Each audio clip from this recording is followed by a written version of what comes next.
Salut tout le monde, heureux de vous retrouver pour cette nouvelle vidéo hebdo. Au programme, on va s'intéresser au Bitcoin et à l'Ether principalement. Et au-delà de ça, on va s'intéresser de façon un peu plus globale au marché crypto actuellement. On va essayer de voir est-ce que ça serait plus intéressant de miser sur la hausse du Bitcoin pour le futur ou est-ce que commencer à miser sur les alts serait pas le pari gagnant à faire pour les prochains mois.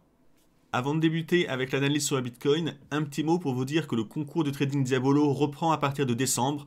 Du 7 décembre au 7 janvier, nouvelle manche. Je rappelle, c'est un concours avec un capital fictif et vous avez quand même 2000 USDT de cash prize à gagner. Et on a notre partenaire Realty justement qui propose le premier prix en proposant 1500 USDT d'un bien immobilier à New York. Donc vous pouvez aller voir sur leur site ce qu'ils proposent, c'est de l'immobilier fractionné. Ça vous permet de posséder des fractions de biens immobiliers via des tokens et ça vous permet de toucher des rendements sur les investissements locatifs. Donc c'est une bonne façon de se diversifier pour ceux qui cherchent un peu autre chose que les marchés purs. Donc pour ceux que le sujet intéresse, n'hésitez pas à aller faire un tour sur leur site, c'est realty.co, vous aurez toutes les infos que vous voulez. On passe au Bitcoin face au dollar. J'ai ici le graphique que j'avais lors de l'émission de live qu'on a fait vendredi sur la chaîne Diabolo, où j'avais beaucoup parlé du Bitcoin. Donc là, je vais refaire un petit topo de ce que j'avais dit, c'est toujours d'actualité. On est sous une grosse résistance. D'un point de vue technique, on est sous les 20 000 ici à l'horizontale. On a testé la zone légèrement ici avec la mèche. Donc on s'attend plutôt à une réaction maintenant de baisse. C'est vraiment le sommet, le plus gros sommet qu'on ait atteint. On va peut-être le franchir à la hausse, on l'espère. Il y a des bonnes chances parce que les fondamentaux sont bons. Mais je ne pense pas que ça se fasse du premier coup.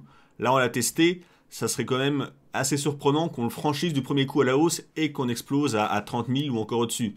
Donc là, le scénario qu'on a pour l'instant, à court terme, en tout cas pour les prochaines semaines, c'est une petite baisse sous les 20 000, sachant qu'en plus du niveau horizontal des 20 000, donc c'est déjà un gros niveau de résistance psychologique, on a quand même pas mal d'obliques. On a cet oblique en orange de long terme, sommet ici, là qui a bloqué la hausse depuis 2 semaines. On a également cette espèce de canal parallèle haussier en rouge avec des oscillations des cours. Là, on teste le haut du canal. Donc, on a tracé à partir des points bas. C'est simplement une oblique parallèle. On est dessous. On l'a testé pile poil avec la mèche. Donc, encore une fois, on serait peut-être sur le haut d'un canal parallèle. Ça veut dire que, vu qu'on teste le haut, il y a des chances que ça retourne tester le bas. Dans ces conditions, on voit quand même qu'on a un gros cluster de résistance. Donc, ici, on a pas mal d'obliques qui pointent dans la zone, on a les sommets historiques, donc c'est une grosse résistance, peut-être qu'on la franchira, peut-être qu'on la franchira pas, on peut pas le prévoir à l'avance, mais en tout cas, vu qu'on est vraiment proche de la résistance, pour moi, c'est plus le moment de vouloir acheter, en tout cas pas pour tenter un swing. On est également en surachat sur les indicateurs, ici on a un RSI, donc on est en surachat en format hebdomadaire. Si on regarde en format journalier, on était en surachat ici depuis très longtemps. C'est ce que j'avais expliqué dans la dernière vidéo hebdo de dimanche dernier. Je vous avais dit, pour moi, le signal qu'on risque d'avoir une correction, c'est si le RSI arrive à repasser sous les 70. Donc on avait tenté plusieurs fois. Et cette semaine, on a réussi à clôturer sous les 70, à passer en dessous. Donc là, c'est pour ça que j'ai peur qu'on ait une phase de correction. Donc quand j'ai une phase de correction, on va être clair, c'est pas un changement de tendance. La tendance reste très haussière sur le Bitcoin. Pour moi, ce qui drive la tendance, là, c'est ce canal en rouge. On est à l'intérieur, on a testé le haut. Peut-être qu'on va aller tester le bas du canal. Si ça arrive, ça voudrait donc dire qu'on a eu une phase de correction quand même relativement importante, selon où on teste. Mais ça reste qu'une phase de correction. La tendance reste haussière.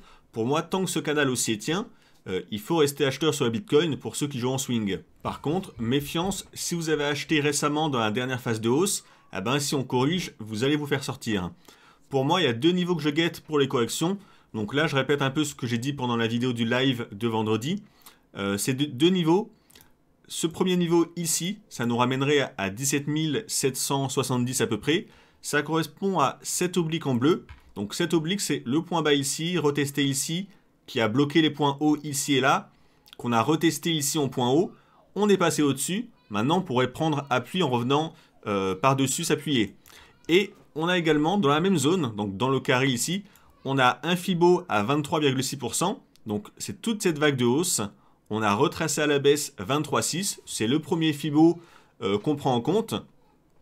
Donc une fois qu'on a retracé le Fibo minimum, il y a des chances que ça reparte un peu à la hausse. Et en plus, on peut cumuler ce Fibo à ce Fibo en jaune à 38,2. Ce Fibo, c'est simplement cette petite jambe de hausse. On peut travailler avec plusieurs types de hausse avec les Fibos, soit tout le mouvement de toute la hausse, soit les mouvements directionnels, on va dire intermédiaires. Donc là, si on trace le Fibo en jaune ici, on a retracé 38%. Et ce qui me plaît, c'est que les deux niveaux de Fibo, en bleu et en jaune, donnent vraiment le même niveau. Donc on a un cluster. Donc là, c'est un petit support. Et en plus, donc, on est sur l'oblique en bleu. Donc ça sera la première zone à guetter si on baisse à 15 770. Ça pourrait générer un rebond. Mais pour moi, ça reste pas la zone la plus forte. La zone la plus forte pour un rebond, là où je vous conseillerais de vous placer à l'achat si on l'atteint, ça serait le bas du canal haussier en rouge. Donc ici simplement. Donc c'est un support très clair, hein, c'est un bas de canal haussier. Et en plus, encore une fois, on peut cumuler les deux Fibos. Le Fibo en bleu ici, on aurait retracé à 38,2%, donc c'est un Fibo très fort. Ça nous montre une zone de support. On aurait le Fibo en jaune à 61,8%, donc le Fibo ici, cette vague de hausse, on aurait retracé 61,8%. Donc le 61,8 et le 38, c'est deux Fibos très forts. C'est des fortes zones de support. Et en plus, ça correspondrait à l'ancien sommet qu'on avait fait ici au mois de juin.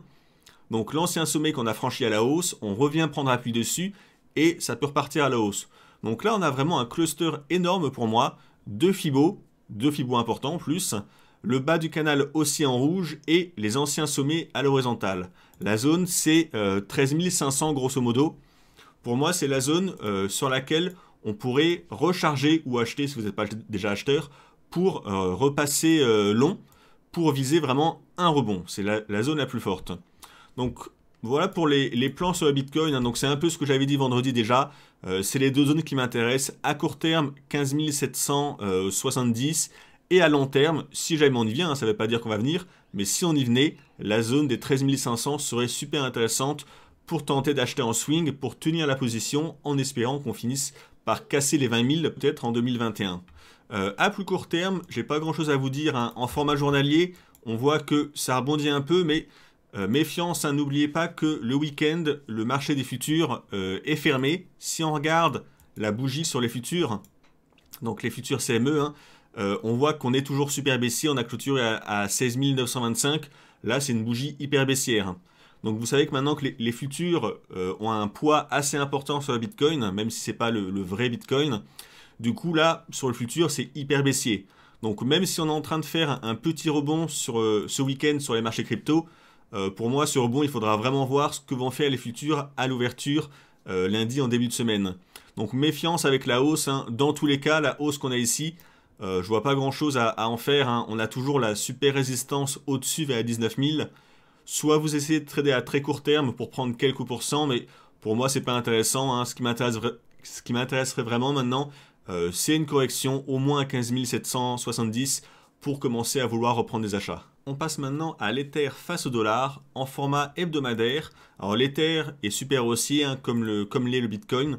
On peut tracer à peu près ça, je pense. Si on veut essayer de le cadrer d'un point de vue technique, on a 7 obliques en vert.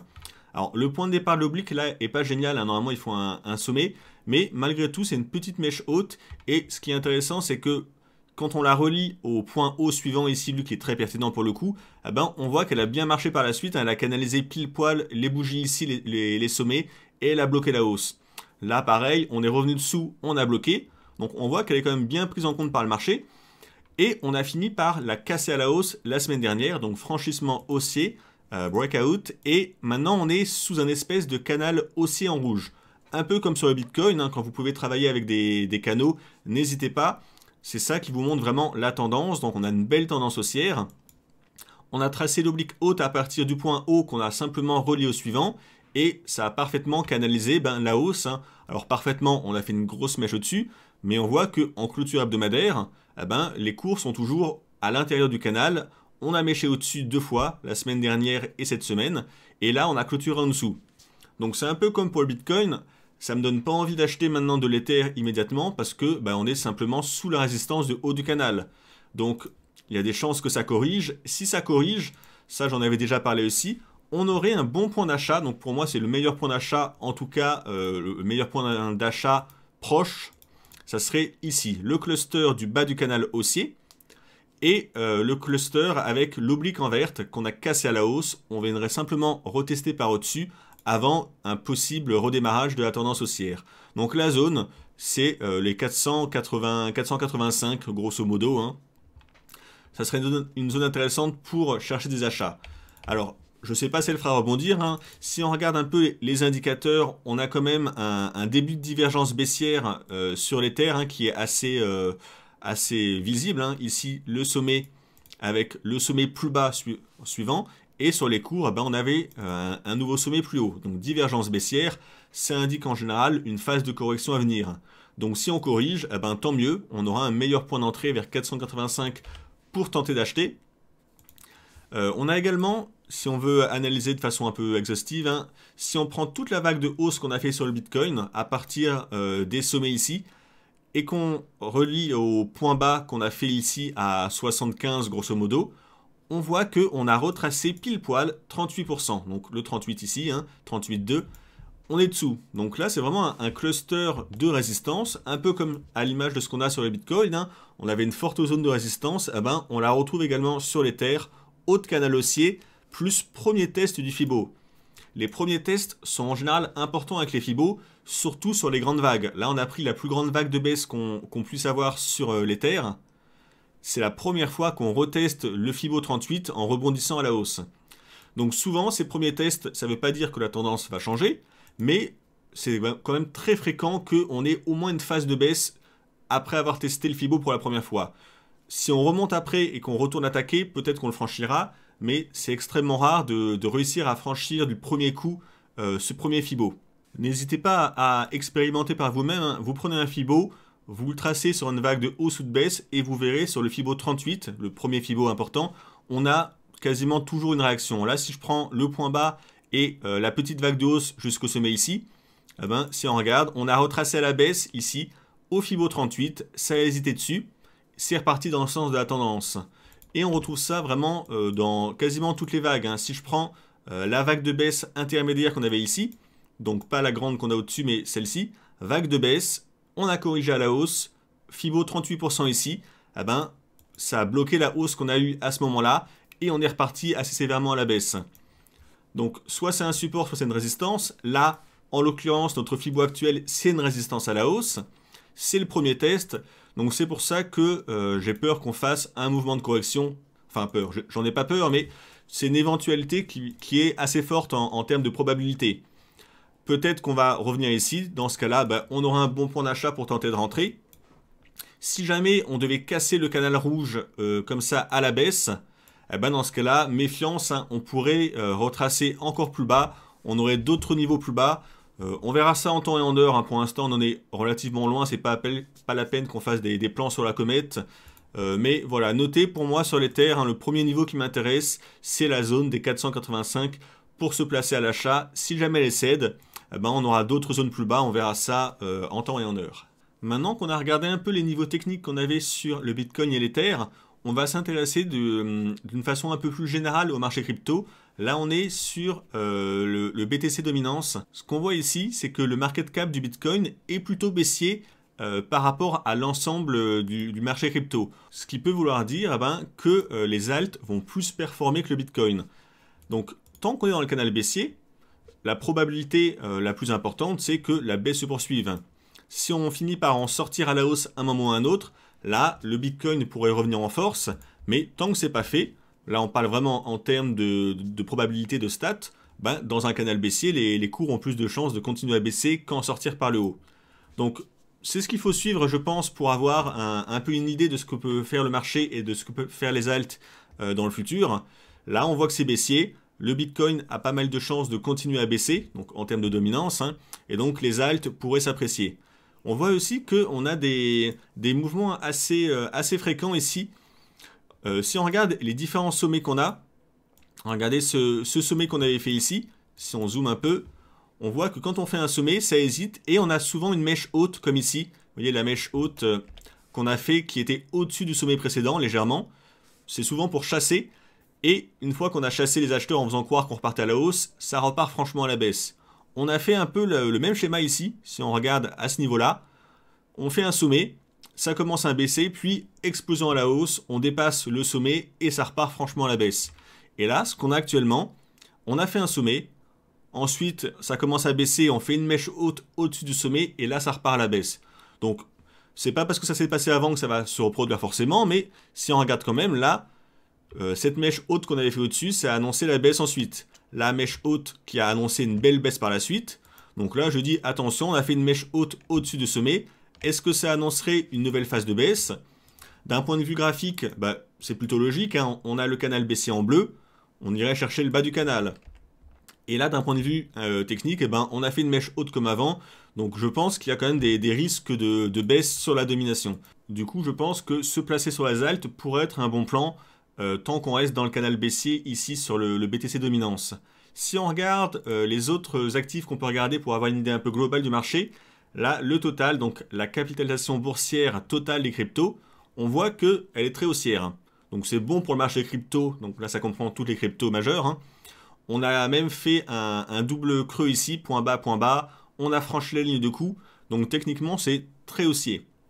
Si on regarde le crypto total market hors BTC, donc en enlevant le BTC du calcul, ça reste quand même très haussier. Hein. Pareil, on peut voir un espèce de double creux ici, qu'on a franchi à la hausse ici, on l'a franchi, on a fait un throwback dessus, ça repart à la hausse. Ça c'est très bon pour le marché crypto. Hein. Il y a vraiment des capitaux qui rentrent sur le marché. Sur notre Telegram, on a vu une discussion avec Bob et Eric, hein, de notre Telegram, ils se reconnaîtront peut-être, qui disait que le problème de cet indice, c'est qu'on avait quand même l'USDT qui était présent dedans et qui pouvait un peu fausser le calcul parce que c'est quand même un gros market cap. Donc ce qu'on peut faire, c'est soustraire, avec une formule comme ça, on peut soustraire le total en enlevant le crypto cap de l'USDT. Mais on voit en fait que ça ne change pas grand chose, on a à peu près la même courbe avec un double creux ici, une ligne de coup et on l'a quand même franchi à la hausse. Donc ça vous montre vraiment que le marché crypto se porte très très bien.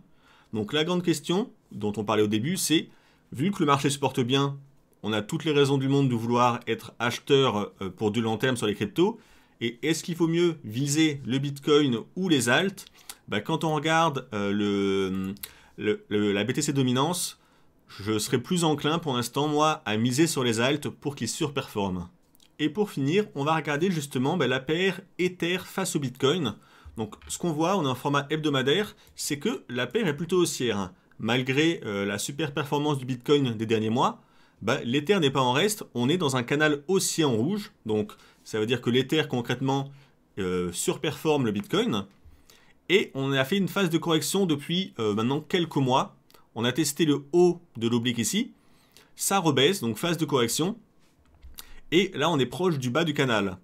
Donc je me dis, si la tendance haussière doit se confirmer, elle devrait rebondir bientôt, dans les prochaines semaines, on est en format hebdo. Et on peut guetter ça si on passe en format journalier. En journalier, on a fait un espèce de double creux encore. Hein. Alors il n'est pas parfait, on a fait un deuxième sommet un peu plus bas que l'autre, mais ça reste quand même à peu près au même niveau avec les mèches. Hein. Ici, on a la ligne de coup, on l'a cassé à la hausse, on reprend appui sur l'ancien point haut ici, ça pourrait redécoller dès maintenant. Si ça doit redécoller, vous pouvez vous baser sur cette oblique. Donc c'est une oblique de résistance. Si jamais on l'a refranchi à la hausse, pour moi ça veut vraiment dire qu'on est repassé haussier dans ce canal en rouge. Donc là, ça pourrait être une hausse long terme. Donc si c'est une hausse long terme, hein, on peut aller chercher le haut de ce canal et ça fait vraiment un beau trade d'affaires en swing. Donc c'est ce que je vais guetter dans les prochains jours. Hein. Là, si on rebondit bien sur ce niveau, peut-être qu'on va revenir casser cette oblique. Si jamais on n'arrive pas à la casser, qu'on la teste et que ça rebaisse, ou alors qu'on repart à la baisse comme ça, dans tous les cas, on aurait cette oblique qu'on voit mieux en hebdo. Hein. On aurait simplement le bas du canal pour se placer, tenter un achat avec un stop un peu en dessous. L'avantage, c'est que si on achète le bas du canal, on met un stop un peu en dessous, ça coûte pas cher. Et si ça rebondit bien en bas du canal pour aller chercher le haut du canal, là ça vous fait un trade qui a un ratio rendement-risque qui peut être excellent. Hein. Si on met juste pour voir un peu comme ça rapidement, hop, on place le stop sous le canal, un peu sous les points bas ici. Voilà, ça fait un stop à 6-7%, c'est pas très cher. On vise un retour au moins sur les sommets ici et là. Ça fait 47% de gain. et donc ça vous fait un ratio rendement-risque de 7,3. Donc ce genre de trade, c'est le genre de trade qui est très bon à prendre. D'un point de vue technique, il est bon. La tendance est haussière, vous achetez. Vous achetez sur un support très clair le bas du canal, et vous avez un très bon objectif de gain. Donc là, c'est vraiment les trades qu'on peut recommander. Donc là, on est en format hebdomadaire. Ça nous ramènerait vers les 0,027 à peu près. En format journalier, ce qu'on peut guetter, c'est est-ce qu'on va réussir à franchir, à rebondir ici et à franchir la résistance. Eh ben, ça serait le signal d'achat si on franchissait l'oblique pour essayer de se placer en cours de route. Voilà, on a fini avec la vidéo hebdo. Merci de l'avoir suivi. N'hésitez pas à liker et à partager. Et je vous dis à mercredi à 13 h pour le live sur YouTube. Salut tout le monde, bon week-end!